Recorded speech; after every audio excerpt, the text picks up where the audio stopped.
Olá, gente, boa tarde. Como comentado hoje em sala de aula, eu estou voltando então para gravar esse videozinho sobre a nossa aula de tabela de composição. O que a gente precisa lembrar quando a gente fala de tabela é que esse material ele é montado a partir de uma análise feita por diferentes pesquisadores. Essa análise pode ser feita diretamente da bancada do laboratório, então isso através de métodos analíticos, ou essa tabela ela pode ser montada a partir de compilação de dados. Essa compilação de dados pode ser proveniente de dados fidedignos, onde eu tenho as informações, todas as informações a respeito das análises que foram feitas, ou eu obtenho esses dados sem ter todas essas informações sobre como esses dados sobre os alimentos, né, sobre a composição dos alimentos foram obtidos. Então, isso é importante. Então, primeira coisa, a tabela é um material, é um livro, é um documento onde a gente vai encontrar as características nutricionais de um alimento, ou seja, a sua composição centesimal. A tabela ela pode ser montada, esquematizada de duas formas. Eu posso fazer através de uma aplicação de métodos analíticos ou através da compilação de dados. Os métodos analíticos são diversos. Como eu falei para vocês quando a gente fez análise de água, né, de umidade, por exemplo, eu comentei com vocês que existem diferentes tipos para avaliar a umidade. O que fizemos no laboratório, por exemplo, foi voláteis a 105. Mas a gente pode ter aquele lá utilizando micro-ondas, utilizando uma balança, por exemplo, infravermelho. Então, a gente tem diferentes métodos para realizar o mesmo procedimento, né? Ou seja, para analisar, melhor dizendo, a mesma coisa. Então, mas a gente faz isso através de métodos analíticos. E compilação de dados significa que eu vou copiar esses dados de alguém que já tenha feito. Eu não estou indo, eu como pesquisador, não estou indo para a bancada para fazer a análise do alimento. O que eu faço, basicamente, é obter dados de alguém que fez essas análises. Essas compilações elas podem ser de dois tipos. Eu posso ter uma compilação criteriosa ou eu posso ter uma compilação não criteriosa. O que significa ter rigor na compilação ou não ter rigor na compilação? A questão de ser rigorosa ou ser criteriosa na análise da compilação dos dados é eu ter todas as informações sobre aquele produto. Então, qual é o método utilizado, quanto de amostra foi utilizado, quem é aquele meu alimento, como é que eu preparei a amostra, como é que eu tabulei esses dados. Quando a gente fala tabular, eu estou falando analisar estatisticamente esses dados. Então, eu preciso de ter todas essas informações para ter certeza, porque, lembra, a gente comentou em sala de aula que todo método ele possui uma limitação. Então, quando a gente entende qual é o método que a gente está utilizando, a gente sabe qual é a limitação daquele método. E isso faz a gente ter uma análise mais crítica para os resultados que a gente está observando. Então, isso é uma compilação de dados criteriosa ou rigorosa, porque eu vou ter todas as informações referentes à composição daquele alimento. Lembrando, na compilação não sou eu que faço, não é o pesquisador que vai para o laboratório fazer a análise. O que ele faz, na verdade, é pegar esses dados de alguém que fez, de um outro pesquisador que fez. E a compilação de dados não criteriosa, eu também vou obter esses dados. Só que todas essas informações referentes à análise do produto eu não tenho. Então, por exemplo, qual foi o método, né, utilizado? Não faço ideia. Como foi o procedimento que eu fiz na minha amostra? Também não sei. Isso não está descrito na minha tabela. Tá bom? É obviamente que quem fez a análise, ela tem essas informações. Porém, na tabela a gente não vai encontrar esses dados. Então, lembrando, tabela ela pode ser montada a partir de métodos analíticos, diretamente na bancada do laboratório, e através da compilação de dados. Essa compilação ela pode ser criteriosa, onde eu tenho, apesar de eu não ter feito as análises, eu tenho todas as informações referentes à análise que foi feita, e a compilação não criteriosa, quando eu não tenho todas as informações sobre como foram feitas as análises. Aqui estão alguns exemplos de alguns equipamentos que a gente utiliza para fazer o método analítico. Lembrando que a composição centesimal de alimentos a composição é formada por 6 frações: umidade, cinzas, proteínas, fibra alimentar, lipídios e carboidratos. Então, aqui estão os equipamentos que vocês conseguem ver. Então, a gente tem aqui, por exemplo, a estufa, que a gente vai avaliar, dos procedimentos que a gente pode avaliar a umidade, voláteis a 105. Essa imagem, né, que está escrito RMF, na verdade, isso é o bico de Bunsen, onde a gente está fazendo a primeira etapa de queima para depois levar para a mufla. Aonde está escrito proteína, isso que vocês estão vendo é um destilador de Kilden. A proteína ela é feita em diferentes etapas, em momento oportuno vocês vão ver. A gente faz em 3 etapas, a etapa primeiro de digestão, de destilação e depois de titulação, para a gente descobrir a quantidade de nitrogênio presente na minha amostra, e depois a gente transforma nitrogênio em proteína. E esse equipamento que vocês estão vendo aí é um dos equipamentos que a gente utiliza na análise de proteínas, que a gente chama então de destilador de Kilden. Esse de baixo, onde está escrito fibra alimentar, é um digestor de fibra, e a gente vai fazer aí parte das análises. Então eu posso fazer diferentes métodos utilizando o digestor de fibras, tá bom? Então, o método de fibras, a gente pode ter diferentes formas de avaliar a fibra também. Tem diferentes métodos para avaliar, mas esse equipamento é um equipamento de digestor de fibras. Esse outro aí que vocês estão vendo que está subindo e descendo esse líquidozinho, a gente está então diante de um aparelho que a gente chama de Soxhlet, que ele vai fazer o extrato etéreo, que é a presença de lipídios, né, no nosso alimento. E a gente faz os carboidratos, os glícides, né, por diferença. A gente precisa lembrar que a soma das 6 frações dá um total de 100 gramas. Lembra? Cada fração, a soma de cada fração vai dar o total de 100 gramas.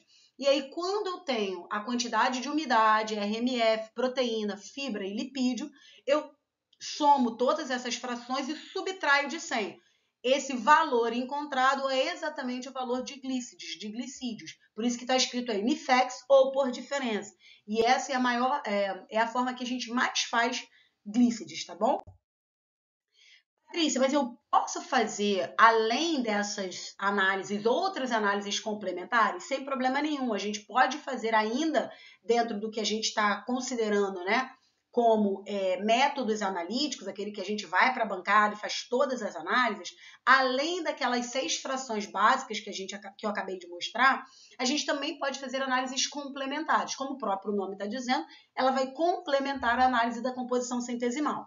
Então, isso vai depender do laboratório, do recurso do laboratório, da quantidade de equipamentos que o laboratório tem, porque cada uma dessas análises que vocês estão vendo aí, elas são bastante diferentes e bastante distintas e vão precisar de equipamentos, de materiais, de insumos bastante diferentes.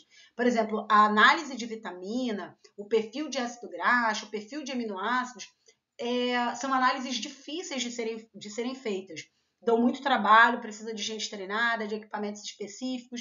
Então, não é qualquer laboratório que consegue fazer esse tipo de análise, tá bom? Então, é por isso que essas análises são análises complementares, porque vai depender da capacidade técnica, financeira e de conhecimento, né, das pessoas que utilizam esses equipamentos e realizam esses métodos para diferentes tipos de análise.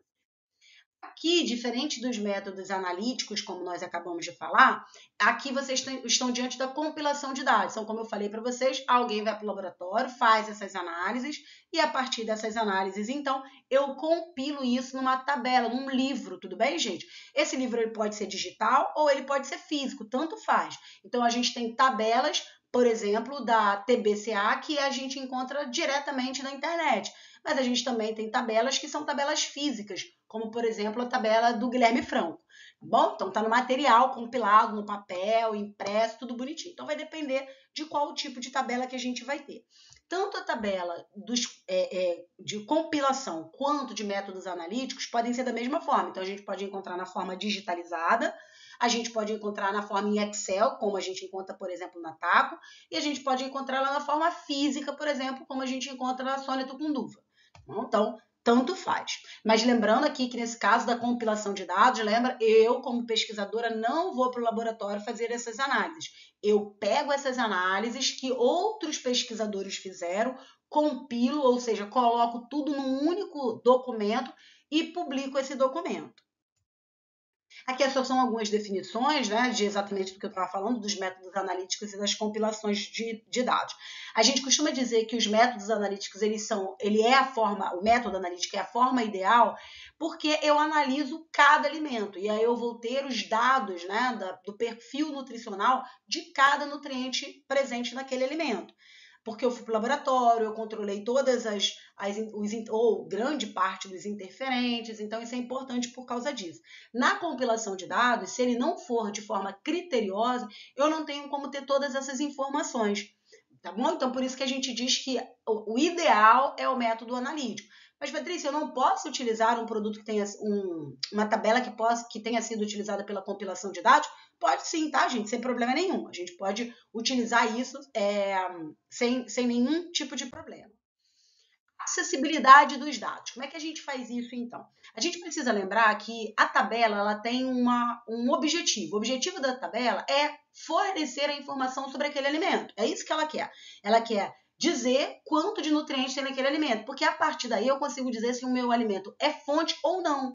Então, o que faz eu ter certeza que carnes são fontes de proteína? É porque alguém foi para o laboratório, analisou carne bovina, carne suína, carne de frango, seja lá o que for, e baseado na composição centesimal do alimento, ele descobriu que o que mais tinha na carne era proteína. Então, portanto, eu posso dizer que a carne é fonte de proteína. Então, a tabela nos ajuda a identificar quais são os alimentos fontes. Principalmente a gente, como nutricionista, o que a gente faz é prescrever uma dieta. E essa dieta ela tem que ser fonte de alguns nutrientes, porque senão meu paciente vai consumir muitos alimentos e às vezes a quantidade daquele nutriente que eu quero oferecer para o meu paciente, ele tem pouca concentração em determinado tipo de alimento. Então, por exemplo, não adianta se meu paciente está precisando de proteína, eu falar com ele para consumir, por exemplo, o azeite, porque o azeite eu sei que é fonte de lipídio, não de proteína. Mas como é que eu descobri isso? Porque alguém foi para o laboratório e fez a análise e descobriu que no perfil nutricional, ou seja, na composição nutricional do alimento, o que mais tem nesse produto são os lipídios. Então, para isso serve uma tabela, que aí a gente consegue identificar quais são, o que tem de mais naquele nutriente, ou seja, o que tem de maior teor naquele nutriente, naquele alimento, desculpa, qual é o nutriente, né, que tem maior teor naquele alimento especificamente. Então, esse é o objetivo de uma tabela. Mas essa tabela, além desse objetivo, né, da gente conseguir definir qual é o nutriente que mais tem ou que menos tem naquele alimento, a gente também quer fazer com que essa informação ela seja de fácil compreensão, né? Porque a pessoa consiga olhar e identificar, por isso que as tabelas elas são padronizadas em 100 gramas, porque fica fácil, eu consigo entender que em 100 gramas eu vou ter aquela quantidade de carboidratos, proteína, de lipídio, então ele tem que ser um instrumento onde as pessoas consigam, de forma fácil, identificar o que está escrito ali. E outra coisa, gente, eu preciso padronizar. Por isso que padronizou em 100 gramas, por isso que a gente padronizou que a medida, por exemplo, para carboidrato, proteína, lipídio, seriam a unidade, né? Seria o grama. E quando a gente vai falar, por exemplo, para vitaminas, como a gente utiliza em concentrações menores, a gente vai falar em miligrama ou miliequivalente. Então, isso tudo está relacionado com padronizações. Para quê? Para que qualquer pessoa, independente de quem seja, ele consiga identificar aquilo que ele está lendo. Tá bom? Outra coisa importante, esses dados eles precisam ser acessíveis, porque lembra, a ciência ela é feita para que a gente melhore a vida da população, que melhore a vida da sociedade. Então as pessoas precisam entender o que ela está lendo. Então as informações que são descobertas elas não devem ficar encobertas, né? Elas devem ser, portanto, disponibilizadas. E por isso a gente utiliza as redes, né, no sentido de a internet, como meio de divulgação, porque a gente sabe que grande parte da população mundial tem acesso à internet, então ela consegue, portanto, entrar em contato com esse documento, que a gente chama de tabela de composição, e descobrir, portanto, as características de cada alimento. Quando eu digo característica, eu estou falando de característica nutricional. Se esse alimento é fonte de quê? Ele é fonte de vitamina, ele é fonte de mineral, ele é fonte de proteína, fonte de carboidrato, de que tipo de carboidrato? Então a gente só consegue saber isso fazendo análise do alimento, tá bom, gente? Hoje a gente sabe porque alguém já fez essas análises, a gente sabe de que um alimento é composto. Mas sem alguém ter feito análise, seria impossível da gente saber de que um alimento é composto. Então, a ideia é exatamente isso. E aí, como é que funciona, então, a gente montar esse banco de dados? Ou seja, como é que funciona a gente montar uma tabela? Então, a gente já viu como é que eu faço, através de métodos de análise. Então, alguém, pesquisador, o instituto de pesquisa, as universidades, né, os estudiosos, pesquisadores, eles vão analisar esses produtos. É o passo 1 que vocês estão vendo aí. Aí, depois disso, que eles analisam o produto, eles tentam fazer a publicação desse material. Essa publicação é feita normalmente em revistas que são revistas reconhecidas, que têm peso, ou seja, impacto na sociedade científica. Então, revistas que apresentam maior qualis, o qualis, gente, é uma forma de identificar as revistas, tudo bem? Então, os qualis, eles vão variar desde qualis A até o D. A sendo o melhor qualis, ou seja, são aquelas revistas de maior impacto, de maior credibilidade no meio científico. E a revista D são aquelas que apresentam menor credibilidade no meio científico. Então, a gente vai fazer exatamente isso. Depois que eu analiso o meu produto, eu tento fazer a publicação. Por que é importante a etapa de publicação em revistas científicas? Porque lá, os pesquisadores, os revisadores, eles vão olhar esse material que foi feito e vão avaliar tudo que foi feito.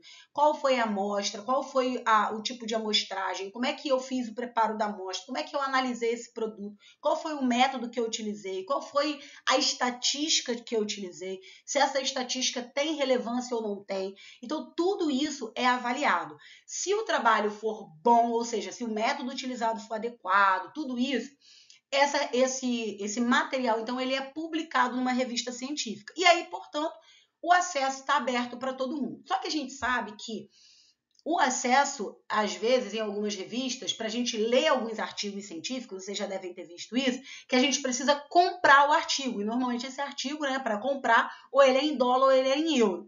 Então, mas mesmo assim, ele está disponível. Eu preciso pagar para isso, mas ele está disponível. E aí, o que aconteceu, então? A Organização Mundial da Saúde, junto com a FAO, junto com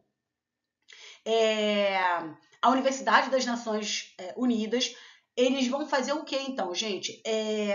Eles vão criar um banco de dados onde eles vão disponibilizar esses dados a partir das tabelas de composição de alimentos do mundo inteiro. Então, hoje a gente tem, hoje não, né? Desde final da década de 70, início dos anos 80, a gente tem um banco de dados que a gente chama de Infoods. Esse Infoods, portanto, é um banco de dados mundial, ele é global, gratuito, aonde qualquer pessoa em qualquer parte do mundo pode entrar e verificar as tabelas de composição de alimentos de todos os países, ou de grande parte dos países que são membros, né, do Infood, que fazem parte do Infood. Não é obrigatório fazer parte, tudo bem, gente, mas é um acesso que grande parte dos países faz. Então, aqui eu estou mostrando para vocês o Infoods. Então, o Infoods, novamente, é um banco de dados mundial que fala sobre o quê? Fala sobre tabela de alimentos. Tudo bem? Então, onde vocês estão vendo aí o mapa mundi, não sei se vocês estão conseguindo perceber que esse mapa mundi está sendo separado em regiões. O Infood trabalha em regiões. E essas regiões, elas estão próximas uma da outra, ou seja, os países, né, estão dentro de uma região, melhor dizendo, porque está relacionado, gente, exatamente com a característica principalmente alimentar, né? Então, assim, as características alimentares, culturais daquele país. Então, a gente coloca esses países mais ou menos em regiões e essas regiões têm afinidade, seja ela culturalmente falando, ou seja porque parte dos alimentos acaba sendo comum nessas regiões. E aí vocês estão vendo que tem diferentes regiões aí, que está do lado direito aí do mapa mundi. E aí vocês vão ver escrito aí, ó, por exemplo, Latin Foods. Então, Latin Foods é uma região onde estão presentes os países da América Latina e, portanto, o Brasil aí também.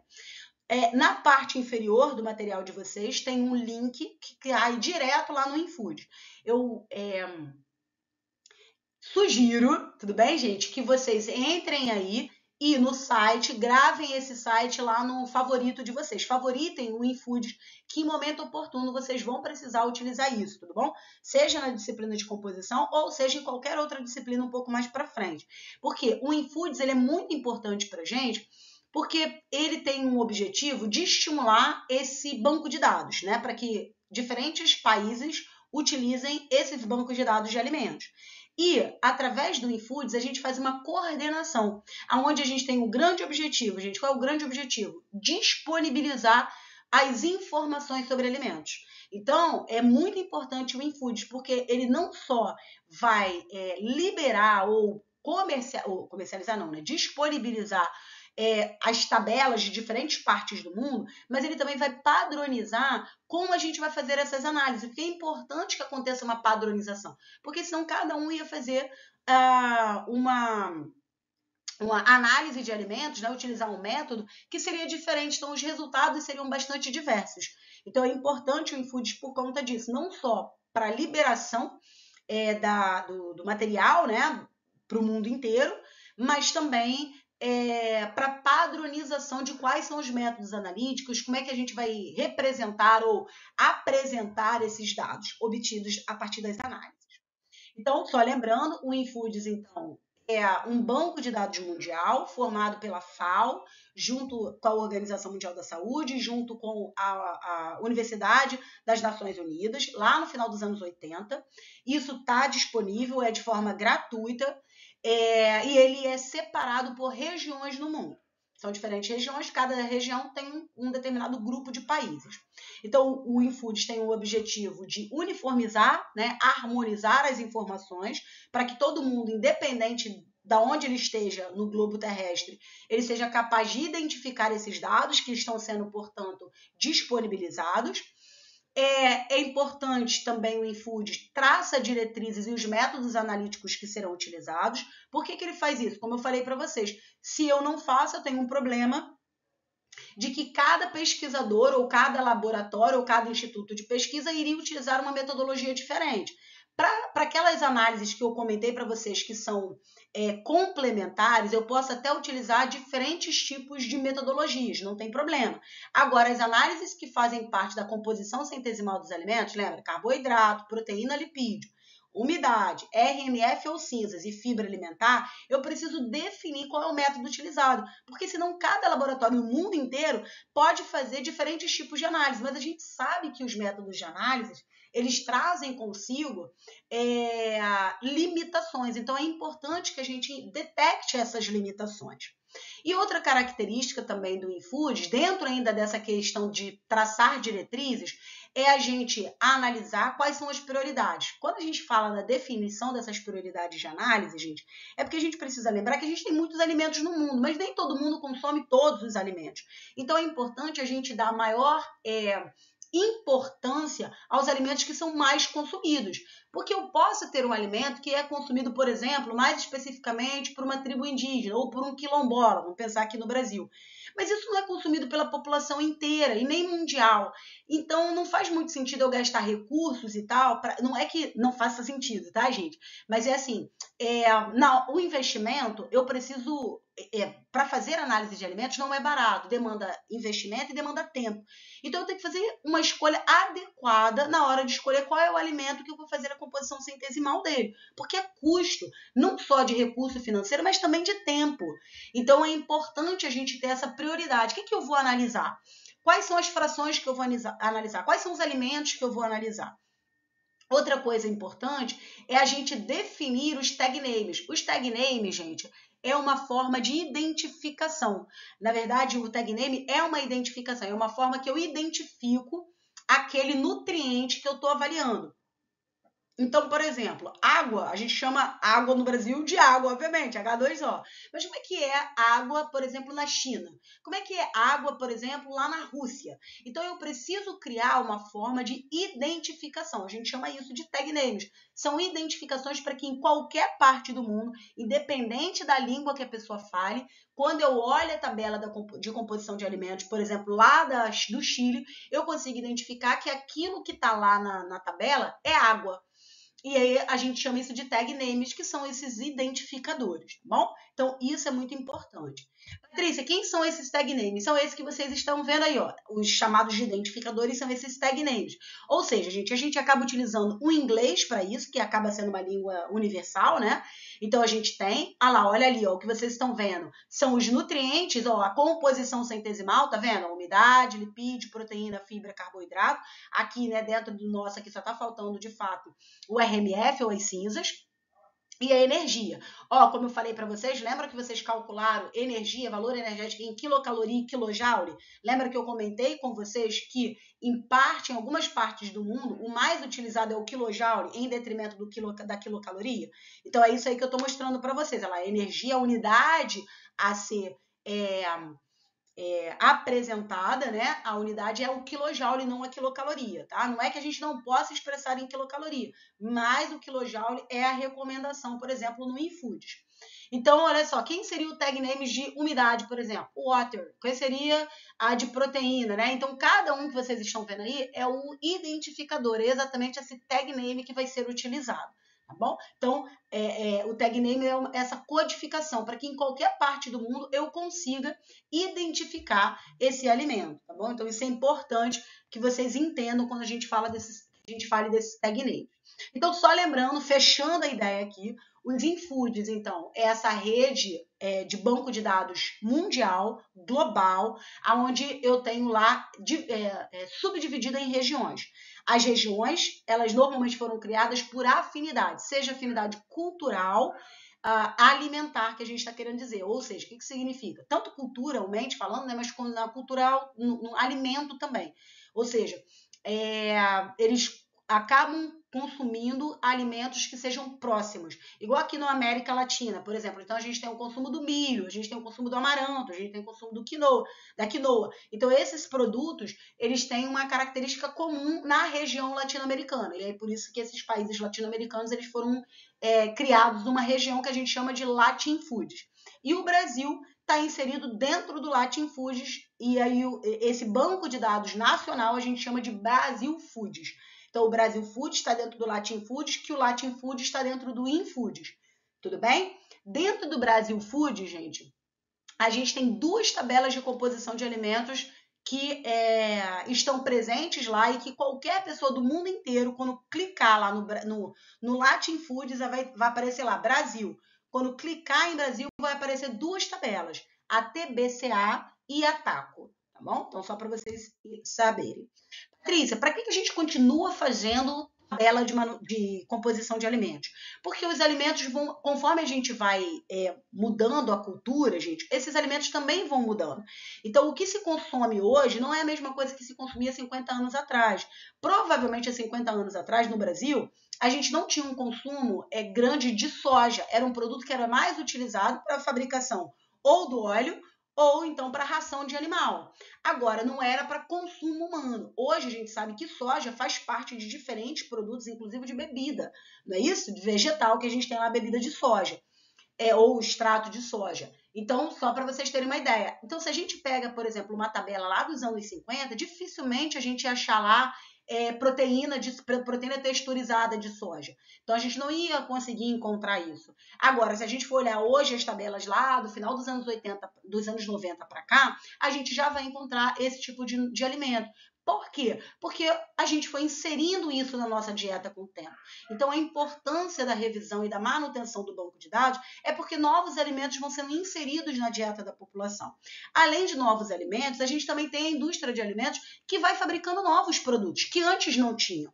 Então, também é importante. E a ciência de alimentos, ela vai detectando determinados tipos de nutrientes que antes a gente não conseguia detectar porque a gente não tinha equipamentos tão sensíveis que fossem capazes de detectar determinados nutrientes presentes no alimento, como, por exemplo, alguns compostos bioativos, como alguns pigmentos. A gente não tinha equipamento sensível o suficiente para detectar e quantificar esses nutrientes.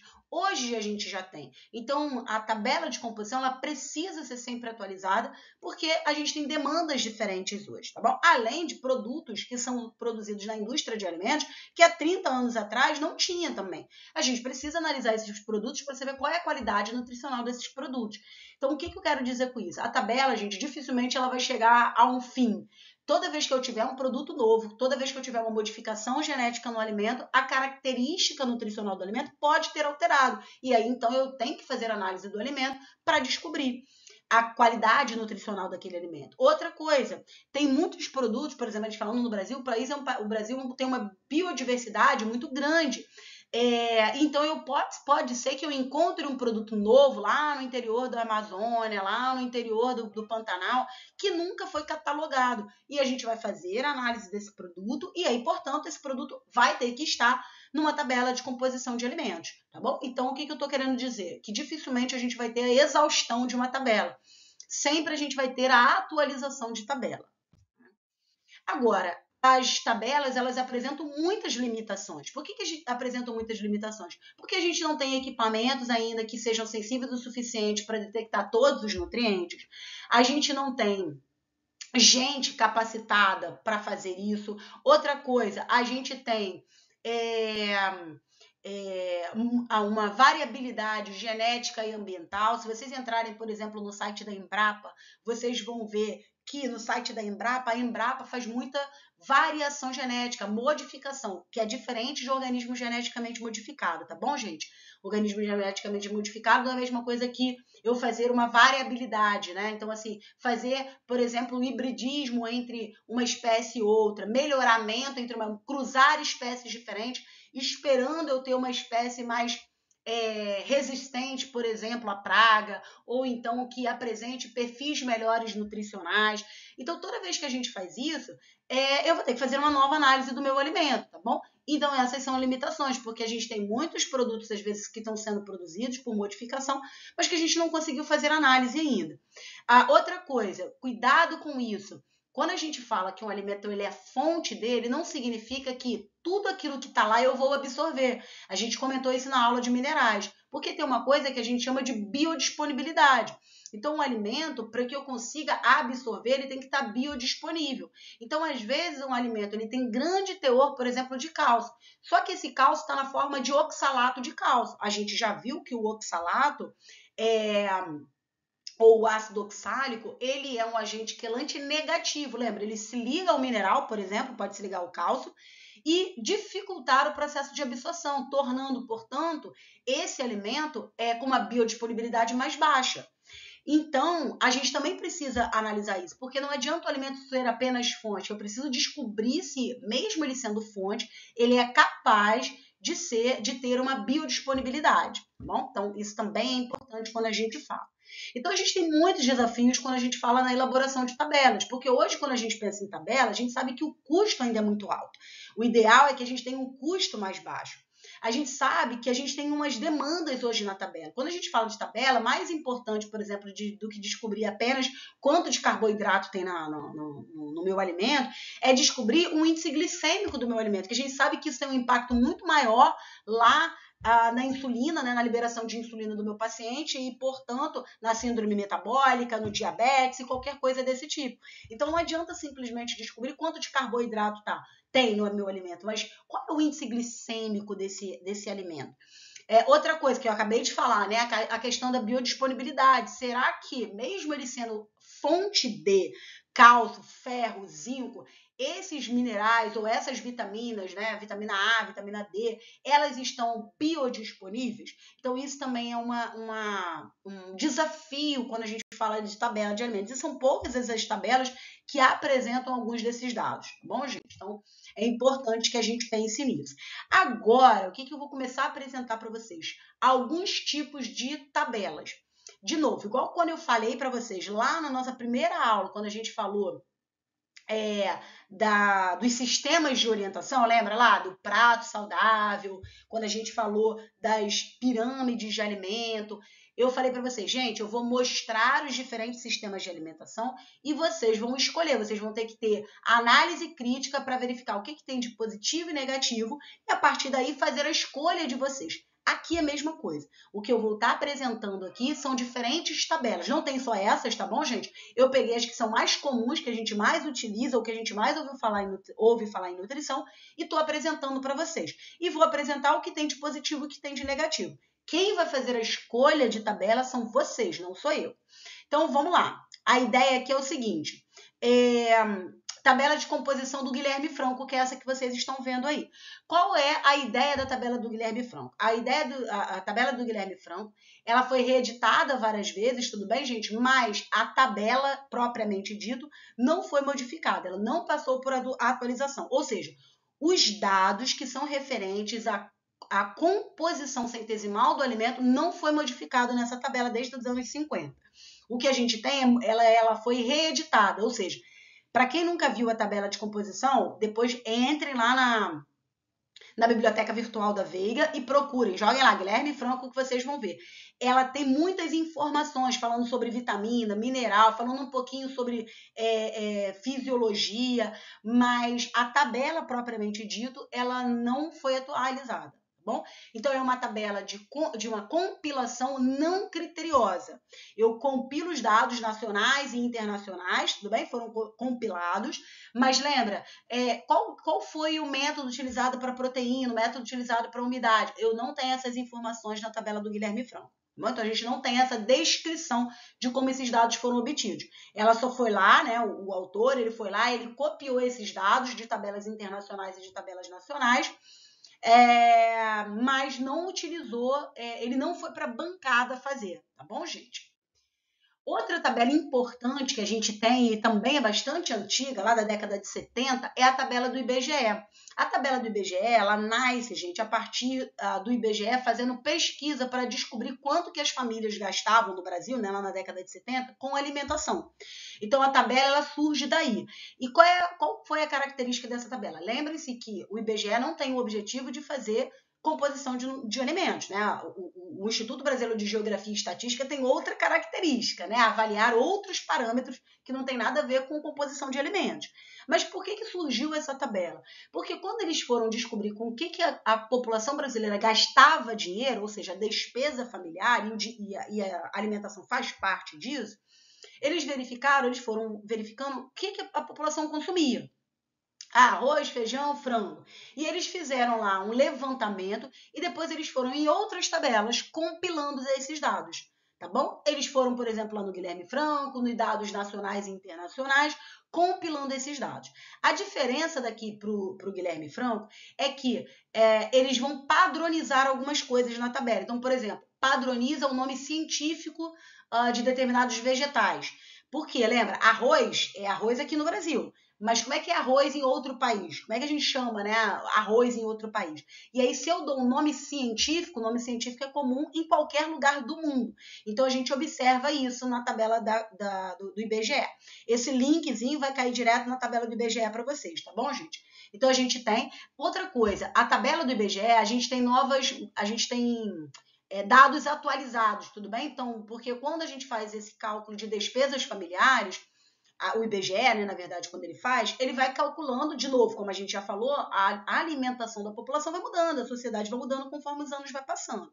E acontece exatamente isso aqui, tá bom? Então, a gente tem umas mais atuais, quando a gente entra lá, mas lembrem-se, o objetivo da tabela do IBGE não é ninguém do IBGE vai para o laboratório fazer análise.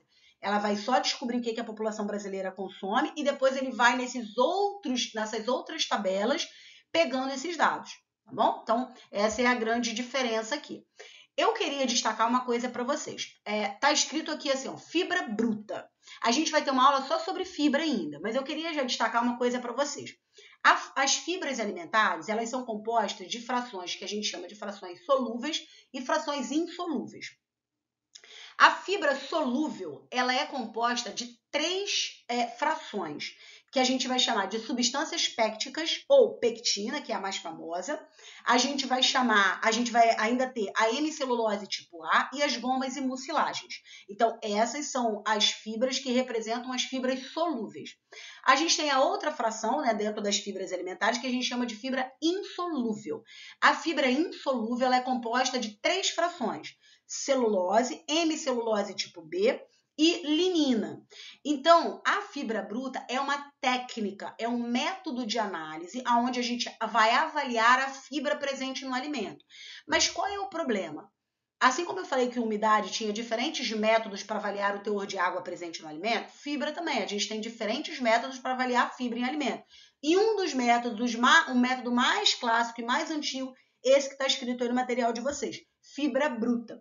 Esse método, ele mimetiza o nosso trato gastrointestinal. Ou seja, gente, eu tenho uma parte que entra em contato, né, com a acidez estomacal e eu tenho uma parte que entra em contato com a basicidade, com o bicarbonato, né, presente lá no nosso duodeno. Então, a fibra bruta, ela é exatamente isso. Então, eu tenho uma parte onde a fibra é exposta a uma solução ácida e depois a mesma fibra, ela é exposta a uma solução básica, imitando o nosso trato gastrointestinal.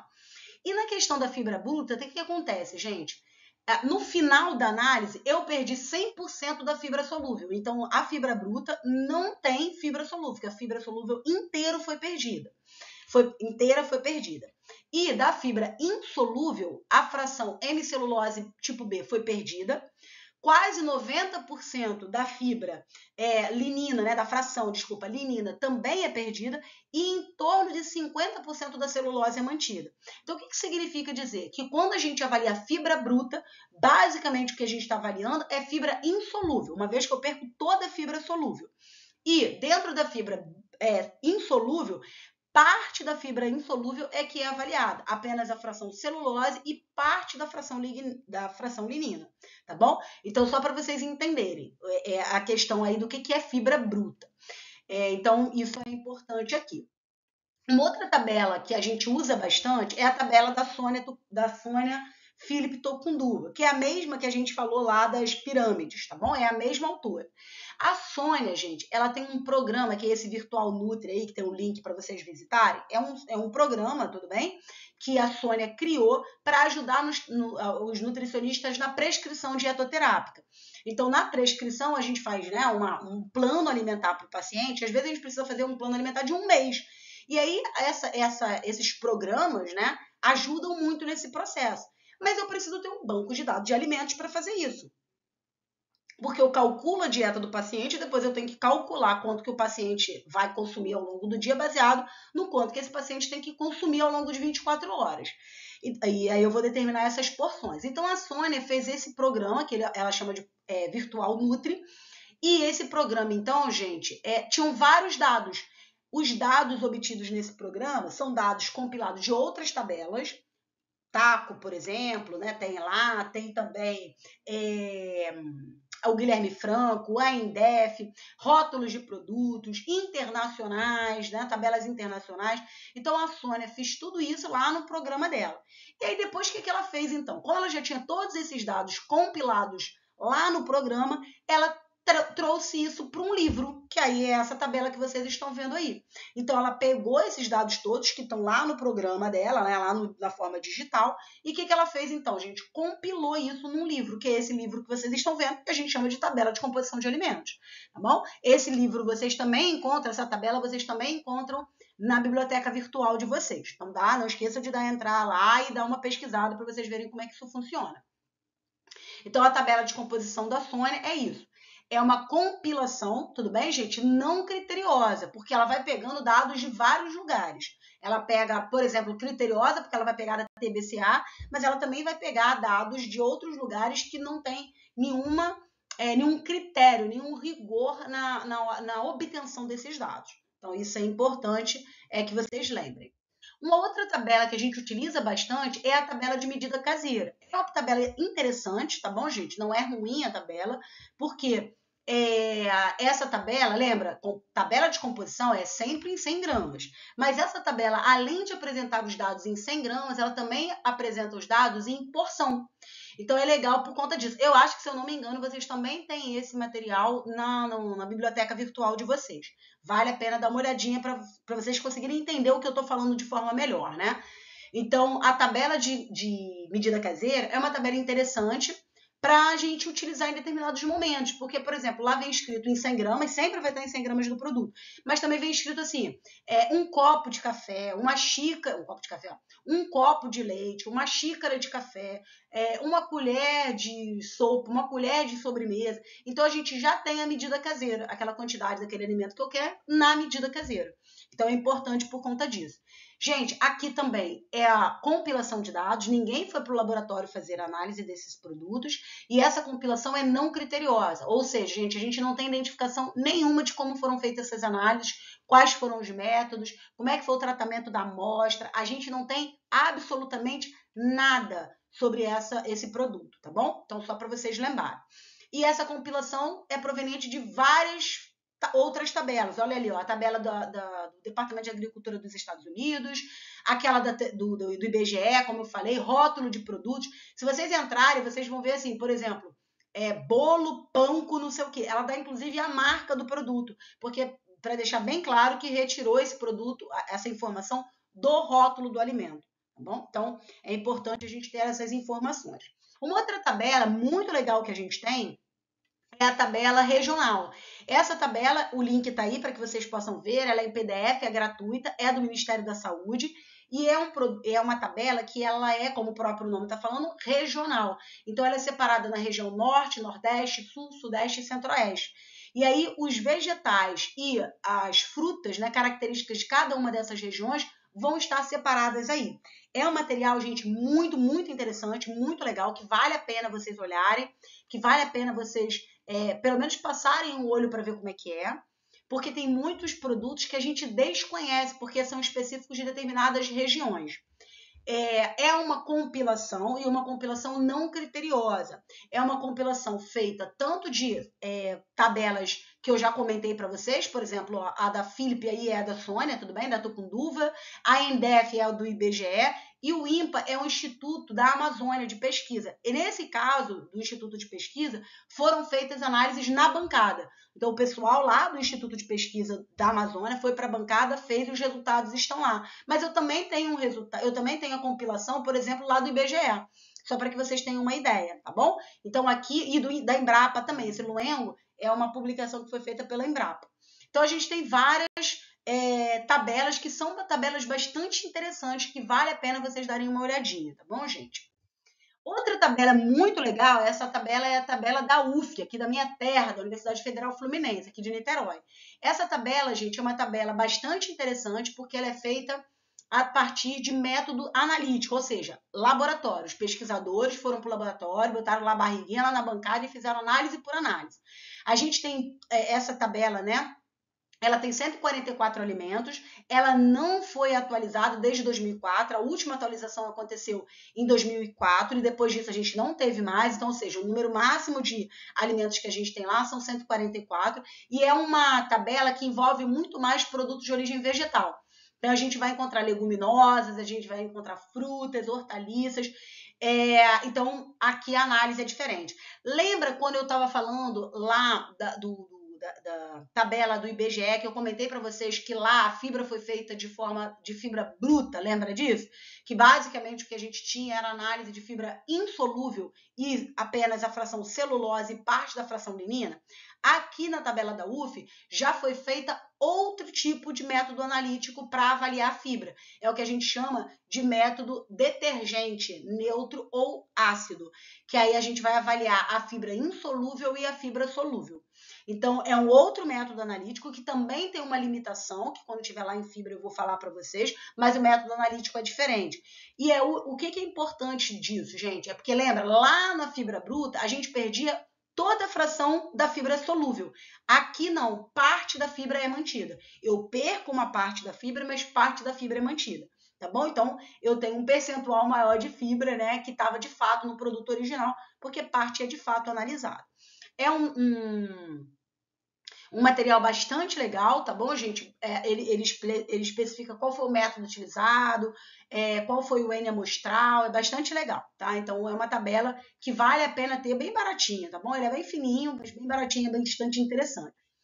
A TBCA é a tabela, né, da USP, que é por pessoal da Faculdade de Farmácia, lá da USP, que faz, que comanda, na verdade, essas análises. E faz parte, como eu falei para vocês, né, do Brasil Foods, assim como a Taco.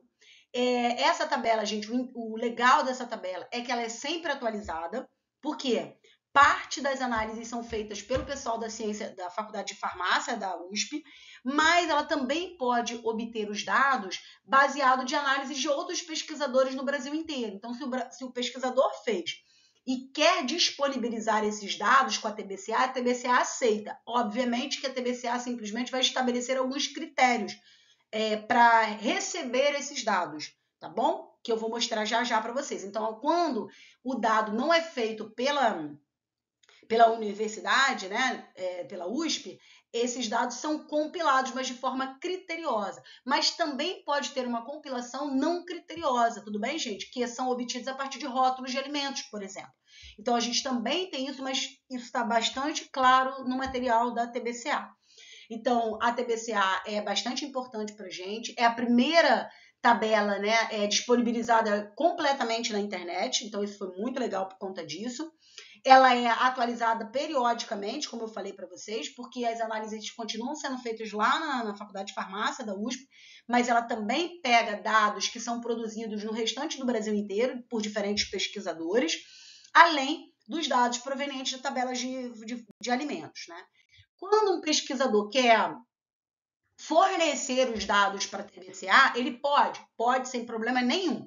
Só que ele precisa seguir todos esses critérios aí que vocês estão vendo. Então, quando chegam os dados na TBCA, para o pessoal da TBCA avaliar, todos esses dados que vocês estão, todos esses itens que vocês estão vendo aí, precisam ser avaliados. Então, isso é ser criterioso, tudo bem, gente? Ou seja, eu preciso, mesmo que eu não tenha ido para a bancada para fazer, eu posso receber o teu produto, sem problema nenhum. Porém, para fazer a análise para receber esses dados, eu preciso que essas análises, né, elas precisam seguir esses parâmetros para eu ter certeza da clareza e dos dados que estão sendo disponíveis ali. Bom, então isso só para vocês saberem. O outro, que também faz parte do Brasil Foods, lembra? É a TACO. Então, os dois fazem, TBCA e a TACO. A TACO, ele é também feito por análise direta de alimentos. Ou seja, gente, método analítico. Aqui não tem compilação de dados. Lá na TBCA tinham as duas coisas, né? Eu podia fazer a compilação, criteriosa ou não criteriosa, e eu podia fazer a análise do alimento. Nesse caso aqui especificamente, o que acontece? A gente faz a análise direta no alimento. A TACO tem um problema só, gente, é que ela não é atualizada desde 2011. Ela surge em 2004, inicia-se, né, em 2004. Na verdade, lá em 2000 e aí 2004 os primeiros dados começam a ser apresentados. E ela surge com uma demanda por conta da fome zero, né? Era uma política de governo que nós tínhamos em um determinado momento da história do Brasil, e aí a gente foi avaliar o que a população brasileira consumia. Porque para fazer política pública, gente, na área de alimento, né, de nutrição e alimentação, de alimentação e nutrição, é importante que a gente conheça o que a população brasileira consome. Porque baseado nisso, lembra, eu consigo descobrir o que tem fonte, o alimento, se ele é fonte de alguma coisa ou não. E se não for fonte, se eu descubro que a população come menos aquele alimento, eu tomo ações de políticas públicas, ou seja, como, por exemplo, fortificar farinha com ferro e ácido fólico, fortificar o sal com o iodo, adicionar flúor na água, como a fluoretação. Isso são políticas públicas para evitar determinadas doenças, agravos à saúde da população. Mas eu só consigo descobrir isso sabendo o que a população come. E, sabendo o que a população come, eu preciso descobrir o que esse alimento é fonte de quê, ou se aquele alimento tem ausência de determinado nutriente, para eu conseguir fazer política pública, tá bom? Então, a ideia é exatamente isso dentro da área de alimentos e nutrição, né, gente? Então, a ideia é exatamente essa. A tabela TACO, então, tem esse diferencial. Outro diferencial importante na tabela TACO é que ela foi, assim, um divisor de águas quando ela apresentou na sua composição de lipídios as frações de ácidos graxos. Então, ela disse quanto de ácido graxo saturado tinha insaturado, quais tipos de ácidos graxos insaturados, ou seja, ácido graxo ômega 3, ômega 6, ômega 9, trans. Então, ela foi trazendo todas essas informações. Então, isso é bastante, foi bastante desafiador para a equipe, né, para os pesquisadores, e foi muito legal, porque ele trouxe um dado que a gente até então não tinha. Outra coisa importante aqui é que a fração carboidratos ela é feita por diferença, como eu tinha dito lá no início para vocês, pelo método Nifex, lembra? Composição centesimal, a soma das 6 frações tem que dar 100. E aí, o que acontece? Então, eu descobri as 5 frações e fazia a diferença, né? Somava todo mundo e subtraía de 100. O que sobra, eu jogo na conta dos carboidratos. O problema disso é que a gente tem um problema de que podia superestimar ou subestimar essa fração, dependendo de conforme fosse feito. Então, só lembrando aqui para vocês, como eu comentei com vocês, né? Ela começa a conversa lá em 2000, mas os primeiros dados começam a ser liberados em 2004 e os últimos dados são liberados em 2011. Então, a gente tem hoje, atualmente, e desde então não mudou mais, 597 alimentos na tabela TAP. É uma tabela muito importante para a gente, porque ela foi feita todas elas em análise, apenas com os laboratórios credenciados no Brasil, institutos de pesquisa, né, comandados pela Unicamp, mas, infelizmente, a gente não tem atualização dela, tá bom? Desde então. A gente sai das tabelas nacionais e eu vou trazer duas tabelas que eu acho que são importantes para que vocês tenham conhecimento. Essa tabela é a tabela de composição da América Latina, tá aí o link para vocês visitarem. Por que eu estou colocando ela aqui para vocês? Porque essa tabela ela está toda no Excel, então é legal que a gente consegue dar o comando no Excel e fazer a pesquisa que a gente quiser. Então, os países que fazem parte lá do Latin Foods, eles estão aqui nessa tabela, então a gente consegue descobrir. Aqui não está aparecendo a composição centesimal para vocês, gente, mas ela está mais à direita, tá bom?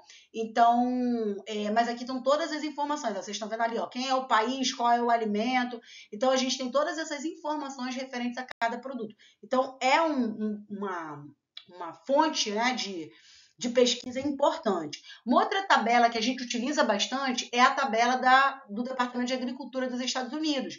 Porque essa tabela, gente, é uma tabela gigantesca que apresenta muitos dados, muitas informações. Então, é uma tabela bastante legal que a gente tem, que a gente pode utilizar, né, como ferramenta de pesquisa.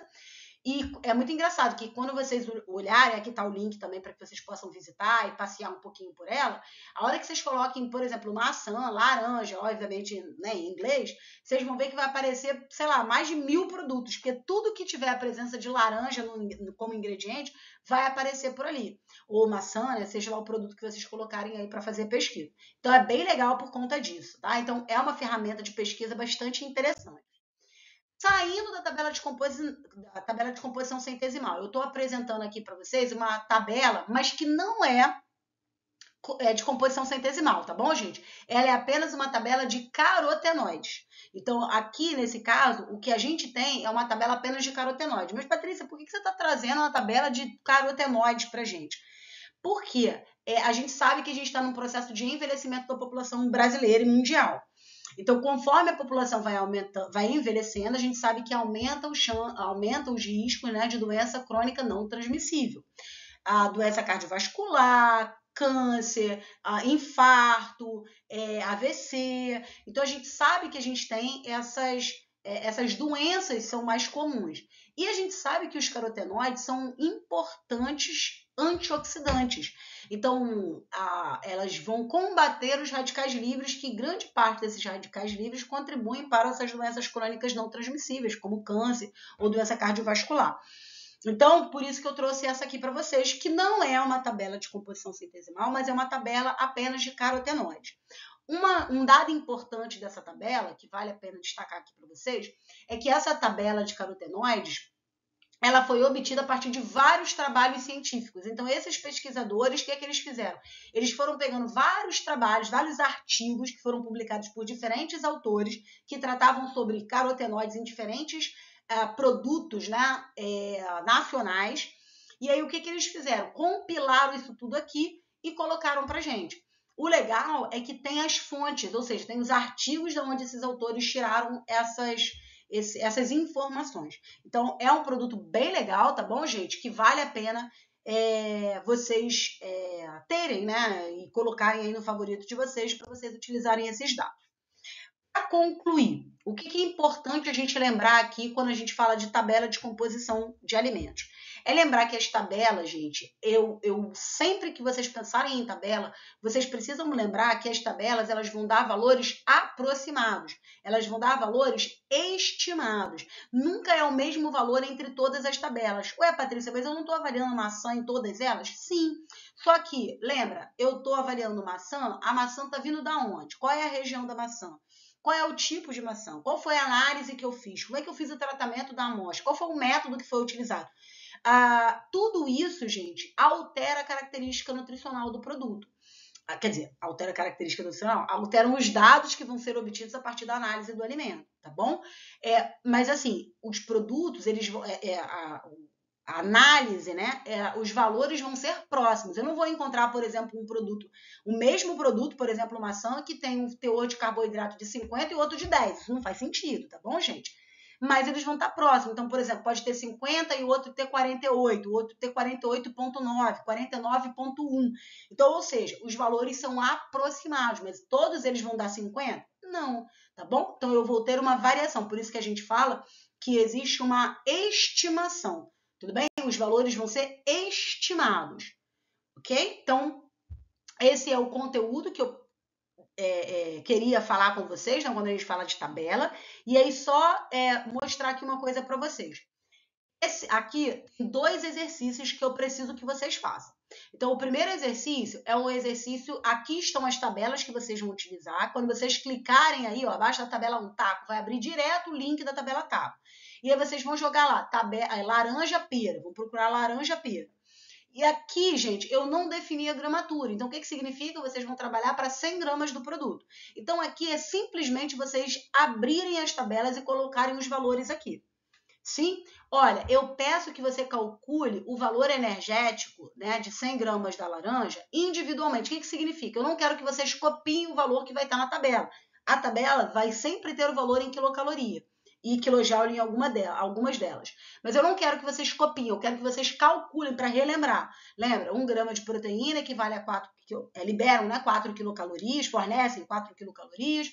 1 grama de lipídio fornece 9 quilocalorias e 1 grama de carboidrato oferece 4 quilocalorias. Então, eu preciso que vocês calculem isso, tá bom? Para relembrar. Então, vocês vão fazer isso utilizando a tabela TACO, a tabela TBCA e a regional, que é exatamente aquela das frutas, tá bom? Do Ministério da Saúde.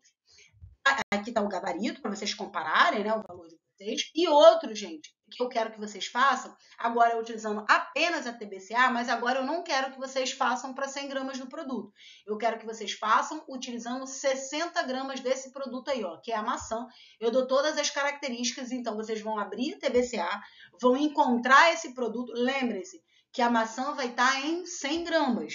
E aí vocês vão agora fazer por regra de 3 para achar a quantidade de umidade, cinza, proteína, lipídio, carboidrato, fibra em 60 gramas, porque eu não quero em 100, eu quero em 60.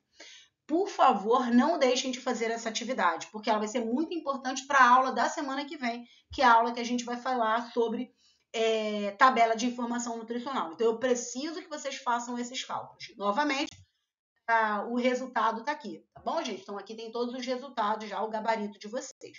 Gente, espero, então, que tenha sido útil essa aula de vocês. Qualquer dúvida, vocês podem me mandar um e-mail. Abraços!